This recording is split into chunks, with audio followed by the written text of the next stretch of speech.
Okay, so 2 more minutes and we just start and if someone joins, then that's okay. ¿Es mejor para ustedes en español o en inglés da igual? Luis Eduardo, Español. Aaron.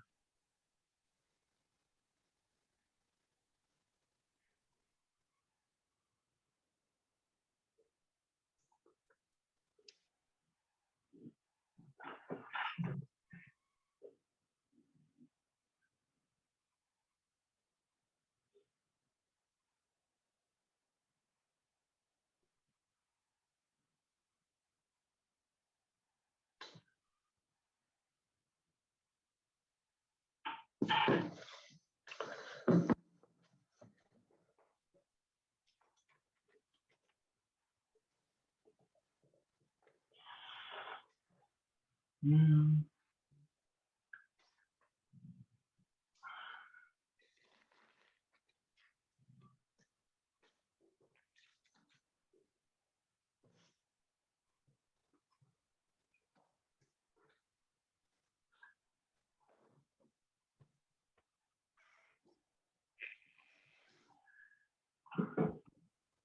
Bueno, entonces vamos a empezar porque ya es 15 minutos pasando las 4.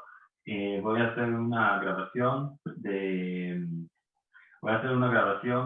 la charla para la gente que no podrían asistir y espero que también durante la charla se van a unir más gente. Entonces, el primer reto de este viaje es ahora mismo tratando de explicar sobre nuestro plan y no hacerles aburrir demasiado. Vamos a tratar de socializar con muchos pilotos de muchos países y ir conociendo afuera de los lugares maravillosos de todos los de Centroamérica y de Estados Unidos del Norte. También conocer muchos pilotos de otros aeroclubs de Colombia, de Guatemala, de Panamá, de México, y queremos que toda esta información, todo lo que estamos haciendo, sirve para ayudarle y para que ustedes podrían tenemos poco de ya, ok, para que ustedes también podrían utilizar esta información para futuras aventuras que quieren hacer. Entonces, sobre mí un poquito, yo soy israelí, yo soy hijo de padres inmigrantes que vinieron de países árabes, padres judíos, que vinieron después de la Segunda Guerra Mundial a Israel. Soy empresario en Ecuador, trabajé lo que es en agricultura, después en turismo, hospedaje, consultoría y también fundaciones. Mi primer vuelo fue hace, creo, 8 años y la idea era de evitar el crisis de los 40 y tratar de buscar cosas con mucha adrenalina, de explorar la tercera dimensión y también de sentir la libertad de poder moverse y ver todo la maravillosa naturaleza desde arriba. Ese fue el objetivo para mí para empezar a volar. Tengo una tradición de cada cumpleaños celebrar en otro lugar y con otra aventura. Este agosto es mi cumpleaños 45 y bueno, la idea es celebrar este cumpleaños 45 volando en Alaska o en Canadá, en el continente norte. Ese es sobre yo y bueno, Gus, yo lo llamo Gus porque es similar al Gus del Top Gun, pero su nombre es Connor. So Connor, can you tell a bit about yourself? Yep. Hey guys, I'm Connor. Aaron calls me Goose. I don't know why. It seems to have stuck, so I'll stick with it. My dad has been flying for a long time. He was in the Navy, the United States Navy, for 20 something years. And he got me turned on to this whole flying thing. I've been flying since I was probably like 10, but then I actually got the certificate when I was 17, sold when I was 16, and been flying since then. So last year during COVID, I actually had a job in the co-pilot seat of a King Air, which didn't pan out obviously because of COVID, and then got all my instructor ratings. So CFI, double I, MEI, and I met Ron that way. He was a student at Above All, and we spent about like a week and a half basically just in the simulator because he was building up instrument time nice and cheap, which is a good way to do it. So that's how we met that way and got invited down here, and then was given this task to figure out a big old flight plan, and I did my best. So hope you guys feel free to give any input. So the website, we'll talk about the website later, but just text around and put it in the group chat. I'm assuming you guys are all in the same chat. Here's another weather resource. Here's another way to do permitting. Here's a good airport to go to. You'll find that in places, especially like Costa Rica and Mexico, where it's kind of we have certain airports that we want to go to and certain airports that we kind of have to go to. We'll get into that a little bit more. But the fun airports, the ones where you guys have been or have good experiences going to, please just shoot us whatever and say, hey, this is a great place, check this out. Especially Mexico. Mexico is basically wide open because it's freaking huge and there's tons of places to go. And yeah, so hope you guys have some input and feel free to put in the chat whatever you so feel to. Okay, so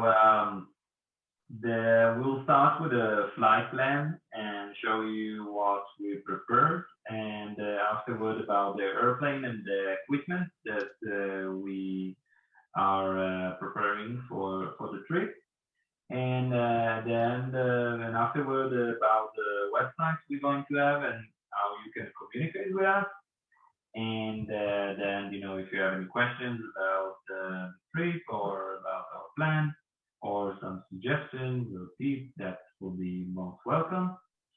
So I'll just share the screen about our drive. So in our drive, we have several folders, the pilot docs of Connor and I, the flight plans, and flight plans are, for each country. Country by country docs, that's where we have all the documentation, all the forms we need to fill for each one of the countries in order to fly there. The aircraft documents, which mean the airworthiness, the registration, and insurance, the POH, everything that we need to carry with us. So we have it all in Drive and offline, so we can show it to people, and we'll have as well some copies printed. We have our finance between us and contact of different people that we're going to visit or fly together and some part of the trip. So this is about the drive, and Connor, do you want to share the screen and go to Sky Vector and so show this the flight plan, how you plan it? Yeah, so here's Sky Vector. You'll see I'm kind of a stickler on organization. That's just kind of how my brain works. So here is the day one flight plan right here. We were initially trying to go from Latacunga, but we were advised otherwise to go by the couple of the Colombians to say go from Esmeraldas. So we changed it to Esmeraldas. You'll see this is the VFR chart for the world, which is the only one I can find. So if anyone has VFR charts available besides on ForeFlight, which doesn't offer that, please let me know. This is the only way I can find VFR charts with Sky Vector. And I'll be flipping back and forth through them, and for a reason they'll become obvious soon. But yeah, we're leaving Esmeraldas. There's another VOR right here, TCO, and look at that Whiskey 5 routing right there. So if you go to the world low, we're basically just following this Whiskey 5 routing from Esmeraldas all the way up to Buenaventura. And hey, if the weather's bad, we need to pop through some clouds, we have it as a backup. But if the weather's good, we can just clear off this stuff and just go direct. So if I need to, just do that, and boom, it's now 6 minutes quicker, which is not much, but it's something. So that's kind of the majority of our plans, is being able to flip back and forth from IFR to VFR quickly and effectively. I personally have had tons of experience when you're not expecting to go IFR, or you're not anticipating it at all, and you're kind of in a scramble in the cockpit, which I think is by far the worst experience in aviation. I hate having that happen to me, so I try to avoid it as much as possible. But flipping back to VFR, the Colombian said, hey, this is a good pass through from Buenaventura to Cali, which is right here. And I apologize for the screen loading. This works. This lake right here, they say there's a good little mountain pass right there, and then go south to Cali. So we're taking their advice. We're doing it that way. And I'll show you guys day 2 if it pops up. There you go. So day 1, dia uno, dia dos, dia dos. Actually, I should probably show you this thing right here. Here's the Excel document. I think there was, I think they were Brazilians, right? And they did this in a helicopter, and they kind of made something similar. So I took some inspiration from them. I took some color coding, so I'll run through that real quick. The red airports, the first and last stop in each country has to be international, just to go through customs and immigration stuff like that. So they're labeled in red. Green is freedom ports. I made up that phrase. Feel free, it's kind of cheesy, but they're green. And so say we get to a place like Costa Rica eventually, Limon it's an international, we must go there. But however, after that, we can do whatever we want once we're in the country. And so it's freedom port. Blue is NAVAIDS, everyone knows what that is. And yellow is airports, weather diversion points. So turn around, it's on the other side of Cordillera, something like that, something that will give us options while we're flying. So here's day 1. You'll see I start in Esmeraldas, and there's a VOR there, so I labeled it and has a little frequency for us. Iran's plane is not going to break any speed records. It's very slow, and it goes about 75 over the ground. And this will obviously change. And I formatted the sheet so, like, say we're in the plane and we're getting tailwind, I can just go like that, and then every number past that will change. But for now, we'll assume 75. Yep, here's the next point, TCO. There's the frequency right there. Same airport, still yellow, NAVAIDS, blah, blah, blah, blah, blah. Yeah, I think we are taking like the worst scenario, because we are like calculating 75 knots and 4.5 consumption of gasoline. So both are very pessimist scenario about speed and about consumption. Yeah, good point.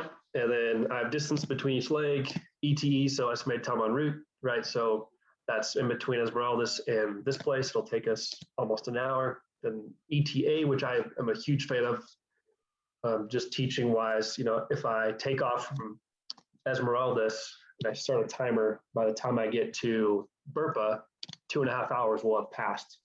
And I think that's a little bit more useful than ETE sometimes. So I like to have ETA in there a lot. Then we have fuel used. That's pretty straightforward. So we calculated 4.5, not calculated, we assumed 4.5. Today, actually, Iran was saying he had like something like 2.8, just depends. And so kind of works like that. Fuel remaining, we can change this based on weight. Iran and I together are like 360 pounds. Gas is heavy, and so basically our only option is to take less gas most of the time if we're going overweight, and we're pretty close to it, just being with all the equipment, which we'll get into. And again, I designed the page so I can just change that real quick. So instead of 25, let's make it 20 gallons. And you'll see by the time we get to Cali, now we have only 3 gallons remaining and an hour of flight remaining. If I change that back to 28, something like that, that's full tanks. We have 10 gallons remaining and 2.5 hours of flight. Just something easy. So in the plane, when something happens, or we have high ground speed somewhere and a low ground speed somewhere else. Everything updates. Like I said, organization is huge for me. So that's kind of how the rest of that Excel document works. I'll be happy to send it to everyone if you'd like. Going back to day 2.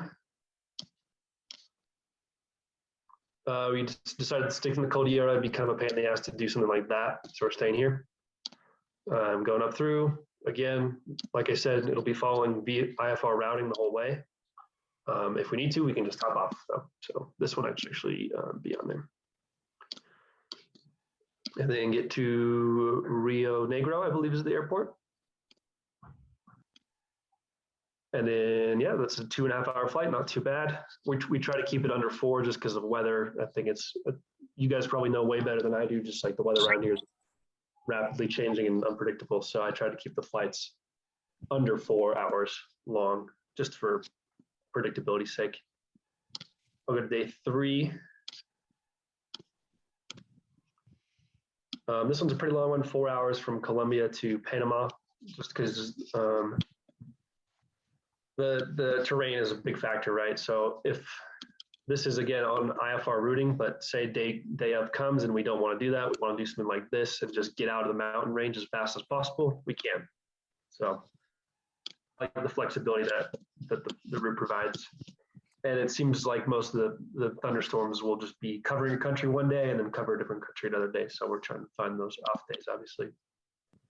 GA flying wise, there's a good forum called the Bush Pilots. I forgot, yeah, Bush Pilots. And it's more geared towards like old guys in the United States, like in their 50s and 60s, and they just like go to Mexico for the weekend, which sounds awesome. It's not really geared towards South Americans, but we're kind of retrofitting it to our own needs. And one of them is the international airports we go to. So Tocumen, as you guys probably know, is like the hub for Copa. And so there's just like international flights. They really do not want you flying in there. But this place right here, Marcos A. Gilabert, they prefer you to fly in there. And so says the forum online as well. So yeah, that's a pretty long flight. And usually Colombia or Panama has some thunderstorms in it. So that's going to be a tough one for sure. That's day 3. Day 4 is just a little hop. This place right here looks really cool. And so we wanted to go there. This is one of our just fun flight ones. So once we get to Panama, just check that one out. So I'll Google that actually. Point of view. And the airport is just like a little speck on that, which I just think is really cool. And so we want to go there. We could hypothetically add it to the back end of this flight. So this is only 46 minutes, right? So it's not that long. And hypothetically, we could just go to day 3 and put it on right here if we so choose to, but you know, it might complicate things a little bit. So most of our flight plans are like that. Everything's up for change. Day 5. And again, if you have any other airports in Panama that you guys like or have gone to successfully, please let us know, because this was just based on all my research. Day 5 is from El Porvenir to Jose Ezequiel Hall. Another one where they said the customs was a lot easier than other airports, especially this airport right down here called David. Apparently people have had a horrible time going through there, so we tried to avoid that. And I don't know if we'll go over the water, depending on weather. Maybe we'll have to hug the shoreline a bit, something like this. But again, that'll be a day of call. And then get to Limon. Limon's another one that's had like great reviews. People, it's non-towered, it's not controlled, but still international. So you just go in there, go to the customs building, handle your business in an hour and a half, and then you can do whatever you'd like. Day 6. This one I have a question mark on because we have no idea how long this one will take. Costa Rica has all these tiny little airports everywhere, so they look like a lot of fun. Both of us kind of have expressed desire to go down here.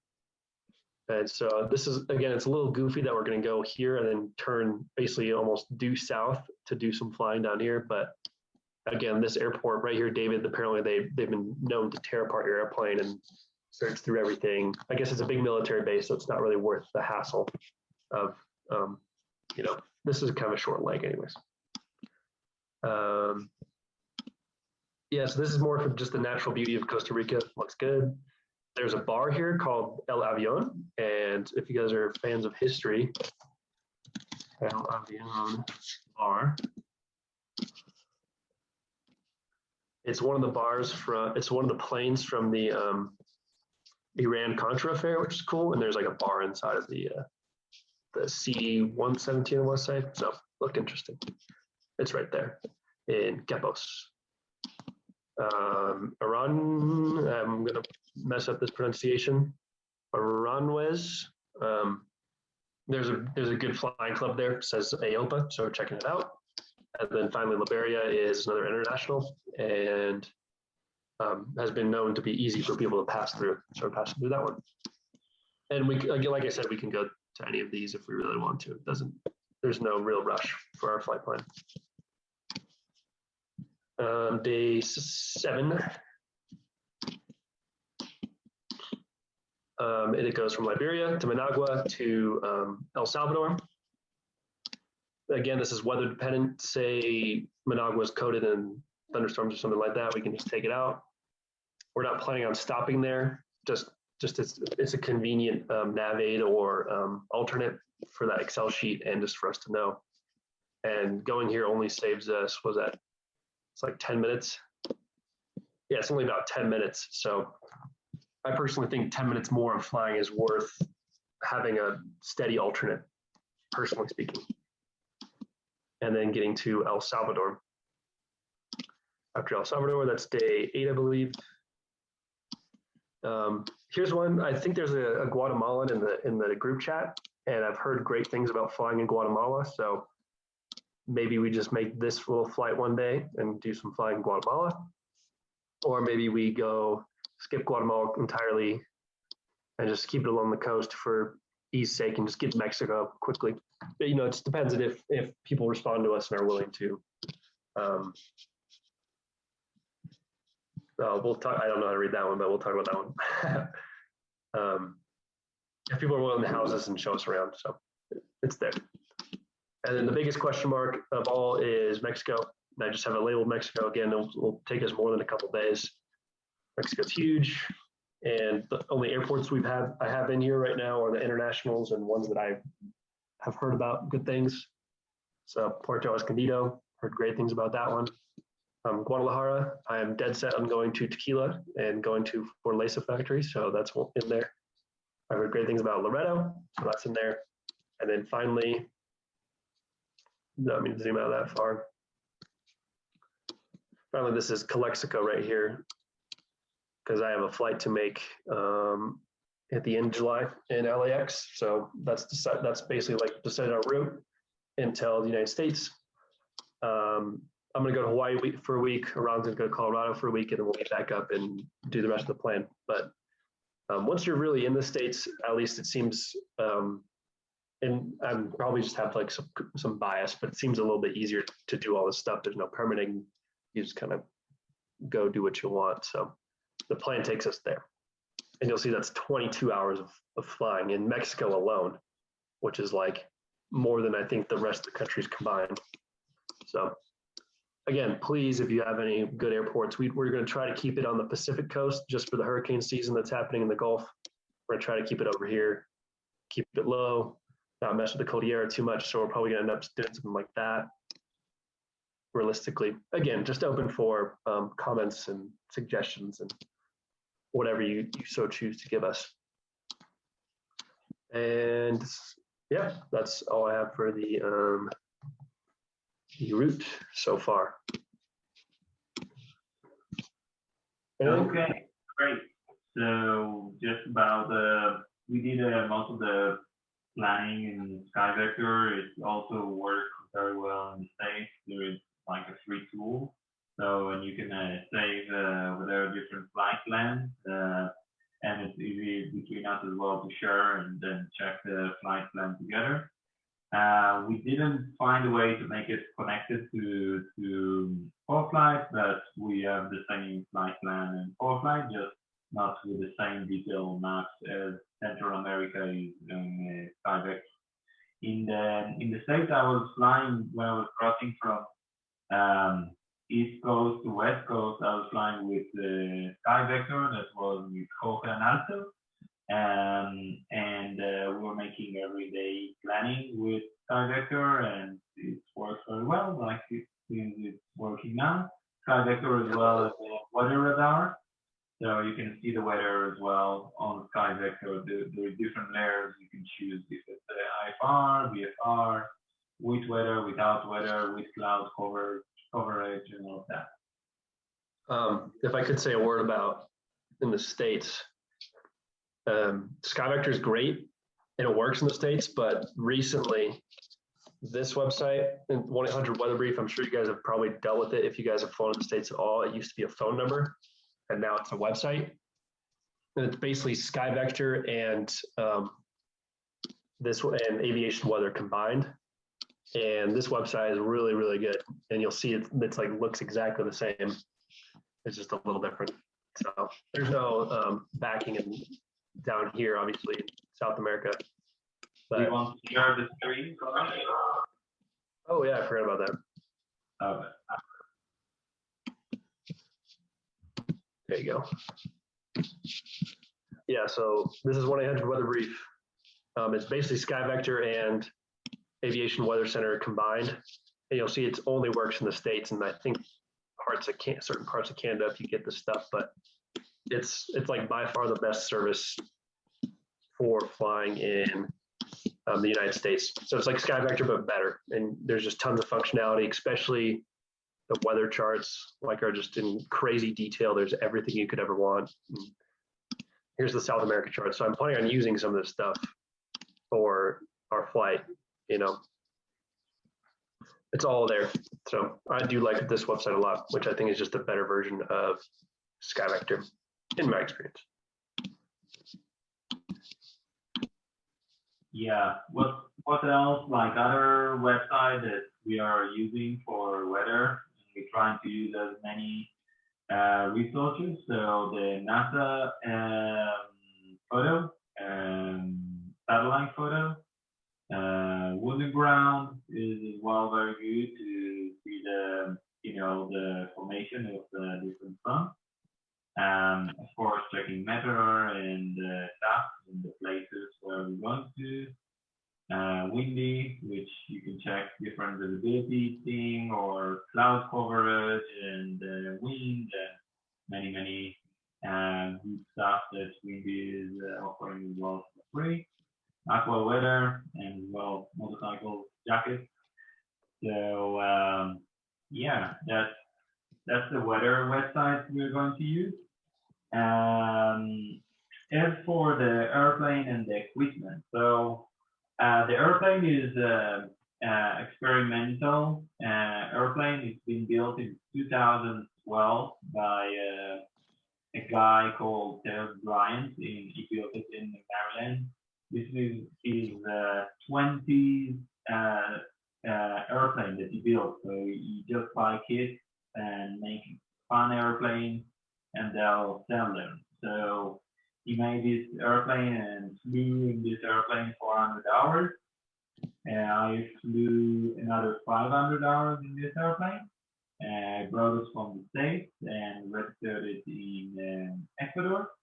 The airplane is equipped by Edge Performance, injection system, and a big bore. So it's 120 HP, which means that it's also built with power in the altitude, and as well with a low consumption of gasoline and less risk of ice carbide. We did equip it recently with the help of Santiago with the ILS. So I just bought the KX155 Benedict and VOR. So we just put both of them, and today I was checking it in the airport of Quito and Latacunga, and it's very accurate with glide slope and well direction. So that will be as a backup. Connor got from the States is 696 GPS, which we are we'll try to make it talk with the AV30, and whatever there's a backup for procedure, navigation, and stuff, as well as description for Syrian weather.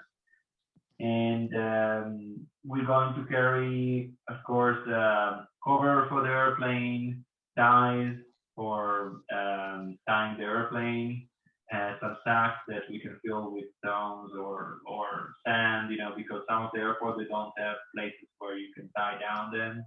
And there are big airplanes that can, cause the airplane fly without a pilot. So we'll try to avoid that. We're going to have tanks. We have like 4 different tanks, so we can carry 16 gallons. If we're going out of the airport, taking a taxi, go back to the airplane, we can carry 16 gallons in one trip. And the maximum usable gasoline is 27 gallons, and which means that we'll have 6 hours of autonomy. And we have as well some spare parts like the regulator, because it's broken in this airplane twice. So just in case, we have an extra regulator. We have 2 double batteries in the airplane. So since it's like electric injection, it has 2 batteries, which means that if you lose the charging, you will still be able to fly at least 45 minutes with 2 batteries.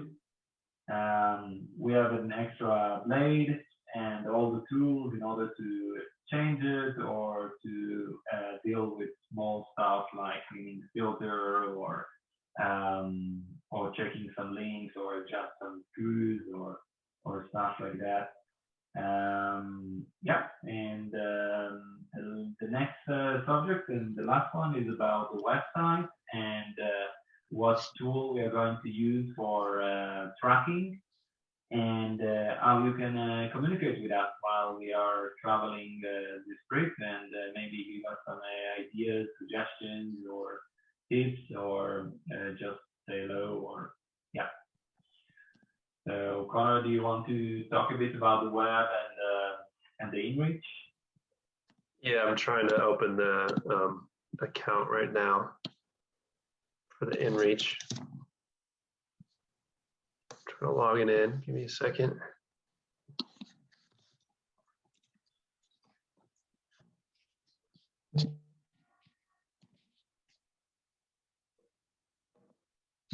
This thing is a little annoying. Yeah, if you can pull up the website for the inReach and see it. Are you logged into that? I'm checking a second. Maybe you can start with the website. Yeah, I'll start with the website.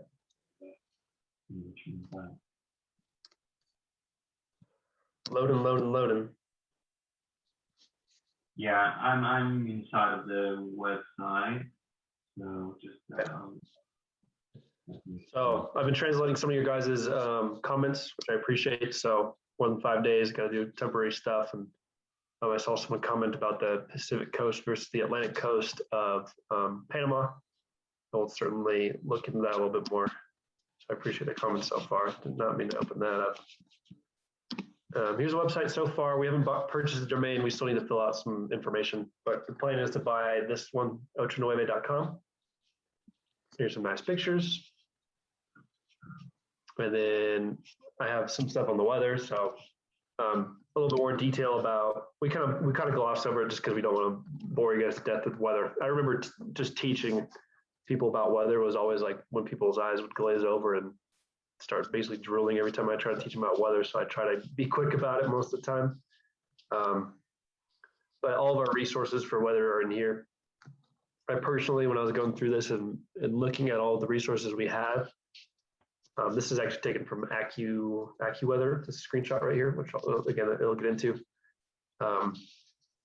The amount of satellite imagery that's offered by NOAA is pretty crazy, and the types of bands are like very detailed and very specific. And I just had no idea about any of that. So I'll show you guys a little bit of that real quick. So I'll just show you the satellite picture. I think Arad was showing it a little bit. There's like geocolor, which is literally just the color of the Earth at a given time, except at night, obviously, they have to do some editing. And you can see during the day, it looks like this. And that's just the visual spectrum, right? Light has all sorts of spectrums. And so there's one that looks like absolutely insane, number 10, band 10, low level water vapor. I've never seen anything like this in my life until I started researching for this trip, but it's the same. It's just a different spectrum of light. And it's designed specifically to detect low level water vapor specifically, hence the name, right? And here's the wavelength that I like just had no idea about this, and the colors are crazy, but usually as like pilots, we just kind of know that like the more colors, the worse off systems get, right? You know, you don't want to fly through reds, you don't want to fly through purples, like I'll fly through stuff that's clear. And so I think this will help with fog and whatnot if it stops acting so nutty. But there's all sorts of these, and I had no idea about them until now. And I think it's a great tool that I should use more in the future. So this is, yeah, just kind of an offshoot about satellites. We talked about weather radar a little bit. There's only really one weather radar I could find, which was AccuWeather. This one. Yeah, if you guys have a better website for me, please let me know. But this seems to give us all the radar, the current radar, and the route of flight. And so there's probably some stuff up here. Yeah. So I'm not a bad day to fly up here. Looks like there's some little hurricane type tropical storm forming up here, but that's where I got the radar from. It is a little laggy, that website, so I don't like to use it. And yeah, the website's a little bare bones for now. We just need to kind of put some pictures on, that kind of stuff. But this will be a good way to contact us in any way. Oh. And then just moving on to, that's not me or Iran, if you noticed. I don't look like that. I just have my phone number, and then I'll put the InReach map. I was trying to put that on today, but I'll show you guys. Do you have the InReach map open, Iran? Because this is all it's giving. Yeah, I can open it. So we can have a look at it. Sure. Yes, that was just my trip to, oh, go back to that one thing. Yeah. This is me picking someone from the airport, I'm pretty sure. Or was this you today? Today somehow it's, I don't know if it's registered. Oh, maybe here. It looks like you going 66 and 100 miles an hour. It's definitely you. 13,000. Yeah, but why don't I see it on the map? It's right there, the blue line. Oh, the blue line. Okay, yeah.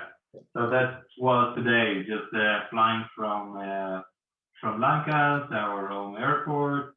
It's SELS to La Tacunga, SELT, and doing over there, practicing some ILS approach 19, and then landing like touch and go, and going to do the same thing in Quito. So doing the ILS 36 whiskey, and yeah, just checking the new equipment that we installed with Uncle Santiago, and making sure that we have an IFR backup for our plan. The time in route was 1:45.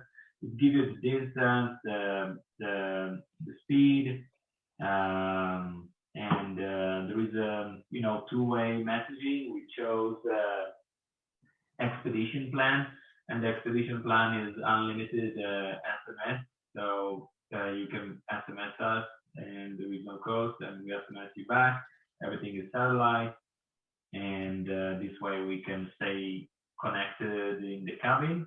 There is an option as well to get weather, but it's not working in South and Central America.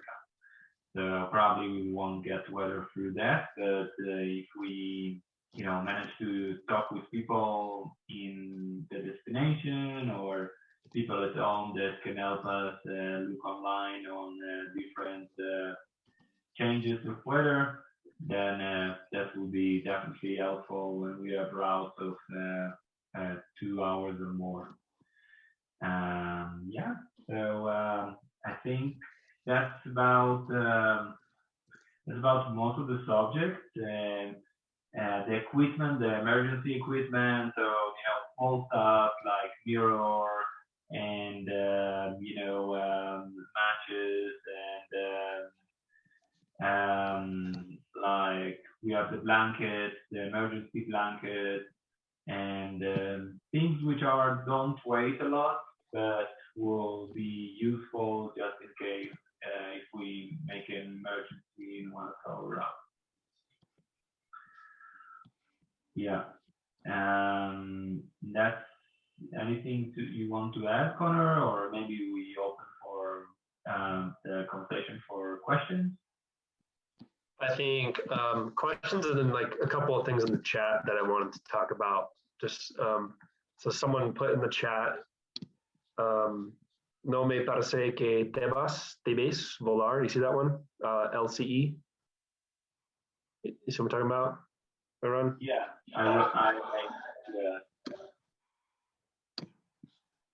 Oh, you responded to that one? Yeah, but if maybe we open it so anybody want to comment or ask a question or give a suggestion or tip or a question about everything. It could be in Spanish or English. Feel free, I can translate it and make it into a dynamic conversation. And hello to everybody. Hola a todos que estuvieron en el camino y son parte de este lindo encuentro. ¿Preguntas? Hi, Connor. You read me? Yes. Okay, maybe in Spanish. Yo quiero saber qué referencia de Garmin adquirieron. GPS Garmin. Okay. For track. Sí, adquirimos el Expedition. Pero ¿qué modelo de Expedition? Hay el Mini y hay uno más grande. El Mini. Ok, perfecto. Ese es el que estoy usando. Porque la batería se dura más y tenemos tantas pantallas en la cabina que me pareció innecesario tener algo grande. Ok, perfecto.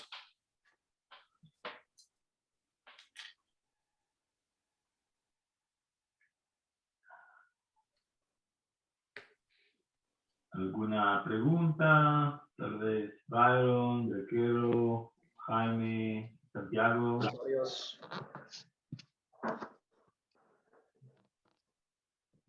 El plan que nos presentaron es hasta México en los días que van y hasta Alaska, ¿cuántos días más les va a tomar?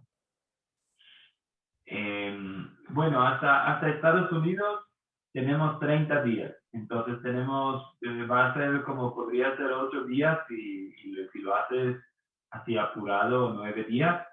Y la idea es disfrutar del camino, conocer gente, conocer diferentes lindos lugares, tomar videos, fotos, disfrutar más de la cultura y de los países que vamos a pasar y viajar un poco después de tanto tiempo encerrados con la pandemia. Y entonces no estamos con mucho apuro y tenemos 30 días para esto. Y después para ir a Alaska vamos a pasar por toda la zona de la montaña. Entonces vamos a pasar por el Yellowstone Park y los Teton y vamos a pasar por Colorado, Montana, Utah, Wyoming, toda la parte linda que va a estar en verano y esperemos disfrutar mucho vuelos de montaña también en California y el Lake Tahoe y muchos lugares lindos de la Nevada que podemos ir visitando en el camino a Colorado. Entonces creo que va a ser como unos 3 semanas o un mes más todo el mes de agosto disfrutando del verano del continente norte.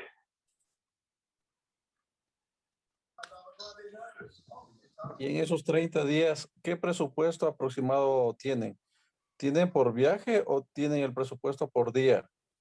¿Cómo se manejan con presupuesto aproximado? La verdad no tenemos mucho presupuesto porque es la primera vez que lo hacemos y no sabemos cuántas veces vamos a tener de adquirirnos un hostal y cuántas veces vamos a tener y cuánto va a ser el costo de gasolina. No lo tenemos muy claro y cómo van a ser los permisos y los trámites. Nosotros intentamos hacer todos los trámites solos, pero después de Colombia no sé si vamos a seguir haciéndole así. Entonces el presupuesto no está muy claro. Esperemos que este viaje, digamos, yo me imagino que este viaje no va a costar menos de 5.000 y espero que no supera de 10.000 de todo lo que viene. Del seguro, del seguro ya le respondieron del seguro de Colombia o no? Del seguro de Colombia aún no me responden. La María Sánchez, que es una referencia del Juan Ávila, que me recomendó, aún no me responde. Me dijo que va a hacer todo lo posible porque ella le tiene asegurado el RAN del Juan Ávila, que es también experimental, y le tiene asegurado para otros países como Panamá, Nicaragua, países alrededor de Colombia. Entonces esperemos que lo mismo podría ayudarnos ella. Y también tenemos otro amigo de Jaime Arteaga, que es un piloto comercial, que está haciendo para su Falcon 2, para el avión privado jet que le hacen todos los trámites de seguros internacionales. Entonces, bueno, él me sugirió hablar con un señor que se llama Mark y él está intentando de conseguirnos un seguro por UK que cubre también aviones como Nuestro, que es el avión construido por KIT, que es experimental y para vuelos internacionales y todo lo demás. Sí, las 3 aseguradoras ya nos rechazaron la solicitud. Estamos esperando a 2 más y también estamos en contacto con la OPA a ver si hay otra oportunidad por allá. Pero Santiago Martínez y también el Pedro Prucher, que está también en el chat, ellos se fueron a Cali y adquirieron seguro en el aeropuerto de Cali.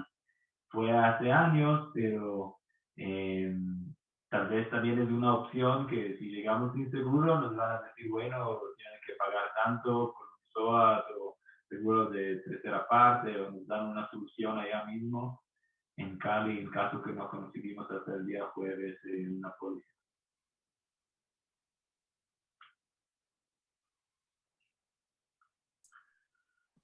Ojalá consigan, porque no me parece prudente que inicien el vuelo sin tener el seguro para cruzar con Colombia. Se les puede complicar bastante el tema de la cruzada por Colombia sin el seguro, Eran.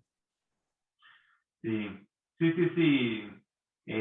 Vamos a hacer todo lo posible para conseguirlo. Ya durante el último mes, ese fue la traba más complicada de tratar de conseguir un seguro internacional que cubre a un avión ecuatoriano experimental que va a hacer una travesía de este tipo.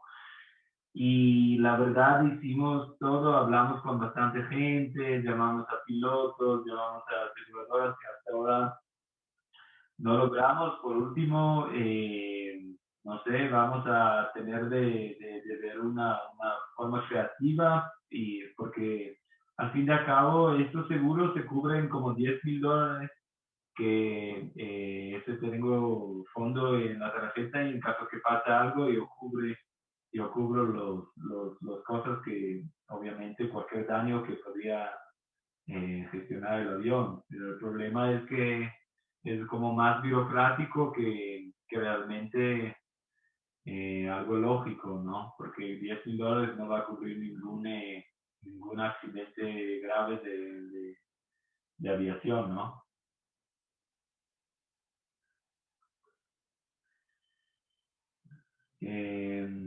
Bueno, si tienen alguna sugerencia o algún otro contacto, con mucho gusto ahí nos escriben por el chat y vamos a tratar todo lo posible en esos días a conseguir esta póliza internacional.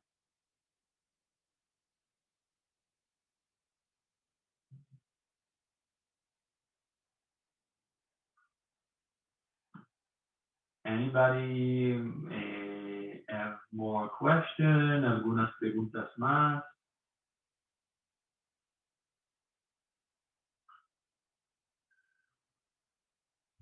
Bueno, creo que todos están un poco ocupados. Domingo es día de familia. O Jaime, ¿quieres preguntar algo o darnos alguna sugerencia? Santiago. Santiago. Hola. ¿Me escuchas? Sí, te escucho perfecto. Sí, oye. Tú tienes planeado, tengo entendido que el permiso está para el 1 de julio. ¿Qué día vas a bajar a la costa? Ese es algo que estamos viendo para ver si bajamos el día anterior, quizás solo hasta la Celeste, para dormir en la Celeste el miércoles y el jueves en la mañana volar temprano a Esmeraldas para hacer aduana y migración. O no sé, como tú hiciste la misma travesía hacia Cali, si tienes sugerencia de dormir en Esmeralda el día anterior o viste un poco de clima para los próximos días y cuéntame, ¿qué piensas? No sé, aparentemente se veía mejor bajar el martes, pero claro, hay que ver cómo sigue cambiando el clima. La vez que fuimos, Esmeraldas nos demoró muchísimo la salida por temas burocráticos. Yo te sugeriría que duermas en Esmeraldas y estés molestando desde temprano, porque hacer migración, por ejemplo, fue bastante largo. Resulta que los señores de migración no aparecían y todo. No hay vuelos frecuentes a Esmeraldas o desde Esmeraldas. Tanto así que no logramos llegar a Cali el primer día. Nos tocó desviarnos y aterrizar en Buenaventura. Entonces, yo te sugeriría que duermas en Esmeraldas. Y una pregunta, Santiago. ¿Tú hablaste con Esmeraldas anterior a la llegada para que tengan todo listo o para que sepan que van a realizar este tipo de inmigración y aduana antes de salir a Cali?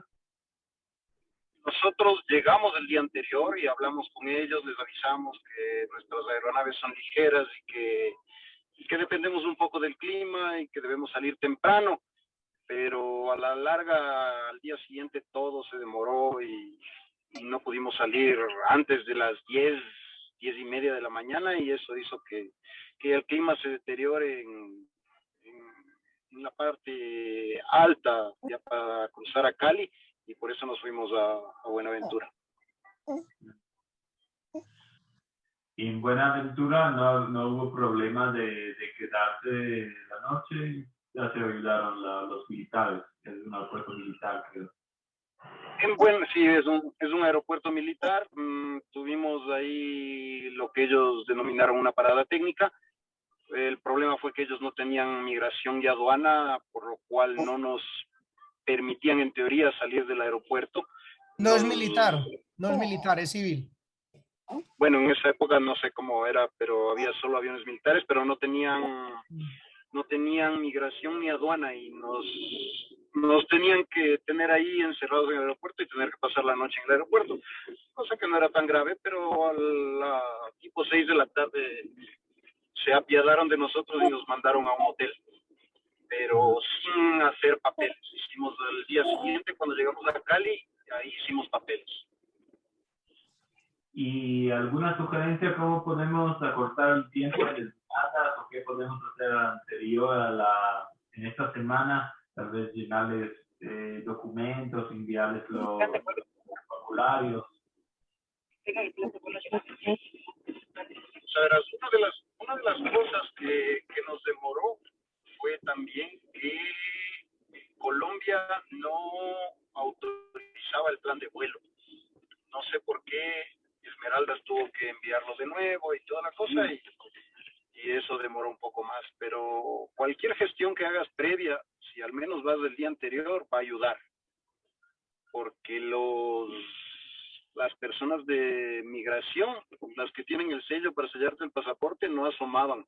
Y como viven en Esmeraldas, y tú sabes que de Esmeraldas hasta China hay cierta distancia en auto, claro, llegaron tarde.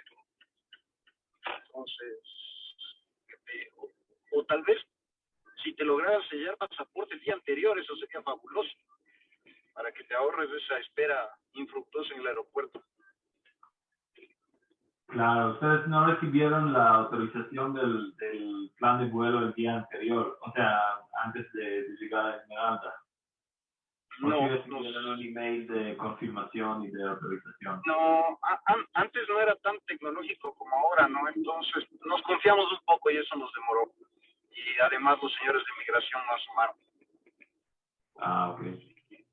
Okay. Pero sí. ¿Y qué fecha fue el viaje? ¿Repites, por favor, que no escuché? ¿Cuál fue la fecha del viaje?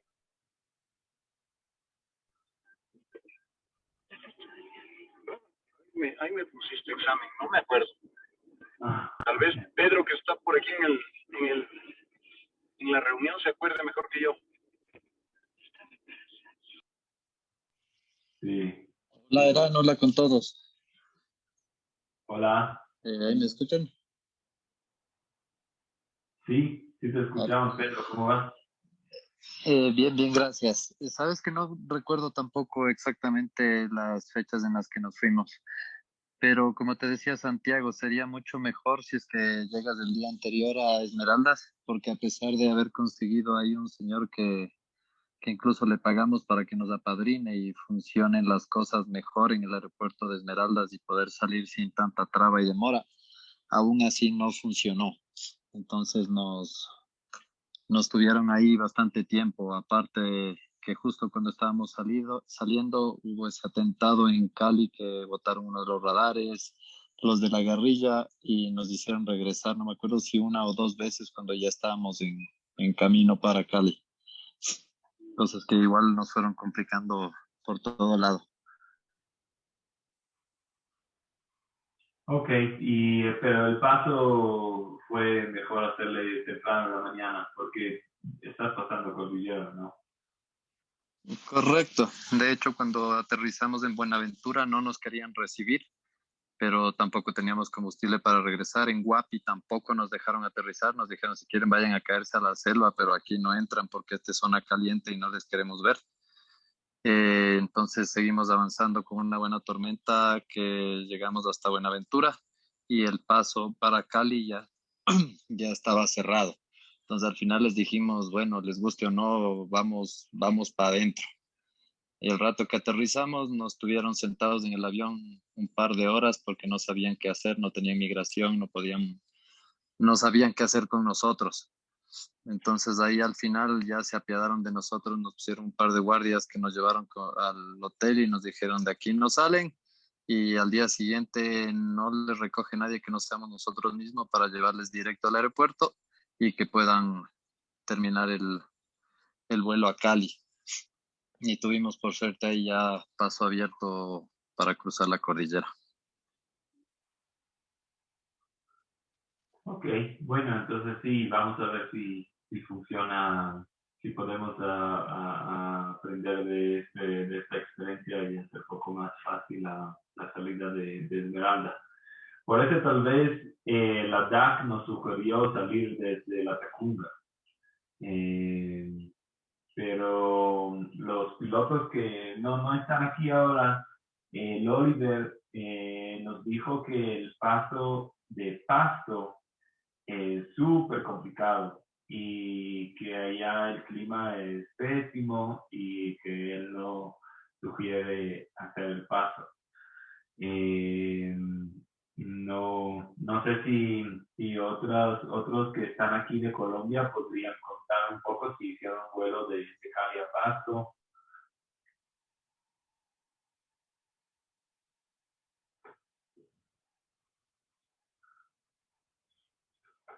Bueno, con todo, está programado de ir por Esmeraldas y esperemos que esto funcione.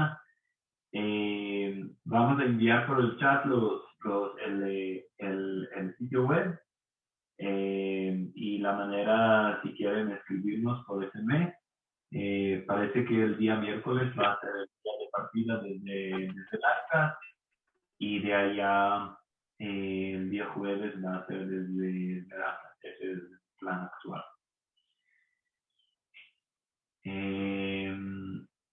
Connor, there is something else you want to add or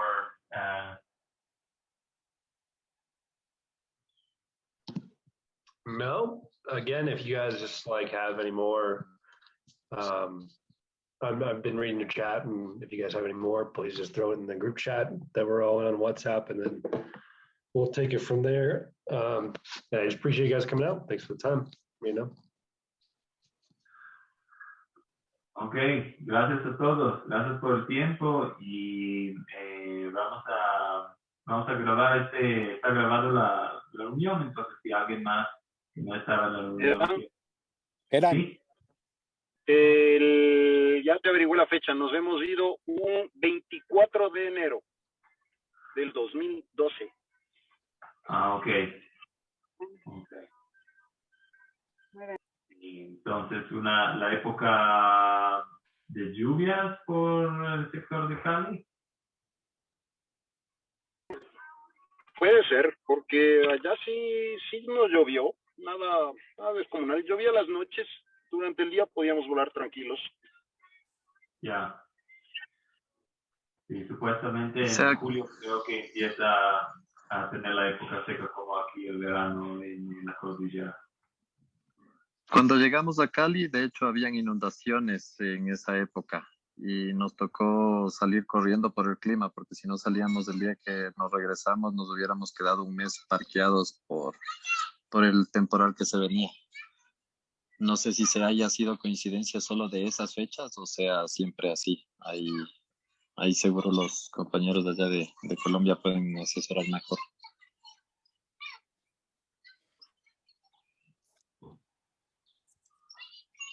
Sí, o sea, lo que le vi en la época de, o sea, julio como acá empieza a tener un clima un poco más seco. Obviamente más vientos, lo mismo que conocemos aquí en la cordillera. Pero con todo, faltan pocos días para contarles cómo es allá, que ya viene el viaje. Entonces, sí. Yo soy de Cali, el gato.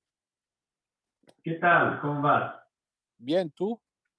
Muy bien. Gracias por venir y estar acá y escuchar nuestro plan de viaje. No, con gusto. Muy interesado en ese viaje que van a hacer. Saludos a Gusi también. Mira, en julio y agosto son los vientos ahí en el valle, igual que para ustedes en la cordillera. Sí, debería de ser tiempo seco. En la época de diciembre, enero, llueve bastante. De pronto ese fue uno de los problemas que tuvieron los otros pilotos. Para comentarte que veo que van a subir por Baja California, en México hasta Caléxico. Van a pasar por la parte east de Baja California. Conozco muy bien la zona hasta abajo, hasta La Paz.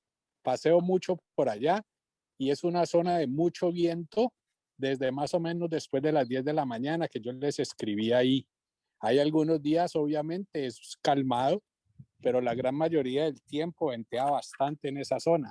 Yo sé que tu avión tiene buen performance y no van a tener ningún problema, solamente para que tengas en cuenta eso. Y la otra cuestión es, recuerda lo que te escribí. Aquí en Ramona tienes donde quedarte a descansar sin ningún problema con O'Connor, ¿ok? Todo está abierto. Gracias, Jaime. Sí, sí, nos interesa mucho lo que nos escribiste sobre la historia y el desierto y las cosas lindas que estás volando con el trike ahí por el sector y nos interesa mucho conocer la zona contigo, volando atrás tuyo y aprendiendo un poco más de los lugares más lindos de al lado del aeropuerto de tu base. Sí, creo que por allá por la última semana de julio vamos a estar, si todo funciona bien, la última semana de julio vamos a estar cruzando a Estados Unidos y ahí le escribimos y tomamos en cuenta su invitación. Muchísimas gracias. Ok, con mucho gusto.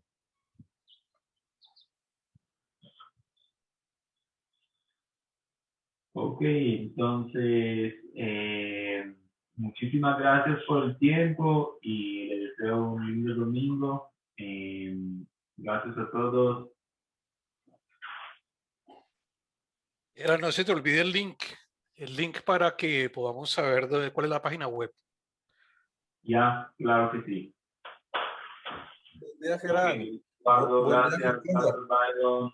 Gracias, Ramiro, Santiago, Requero. Conversamos. Un abrazo grande y como les decía en el chat, disfruten el trayecto, que es lo más lindo, no el destino. Así que tómense el tiempo si es que lo tienen, que se disfruta mucho más todo eso, todo el trayecto. Gracias, Requero. Conversamos. Chao. Un abrazo grande, chao, chao. Buen vuelo. Suerte, amigos. Suerte. Pasen súper bien, disfruten del viaje. Y ojalá, si puedes, me avisas del día que vayas a bajar a la costa. Me encantaría acompañarte en el despegue y escoltarte en el comienzo del viaje. Chévere. Bueno, estamos en contacto en el chat de Laika. Seguro. Gracias. Chao. Chao. Buenos vuelos. Buen viento. Bye. Bye.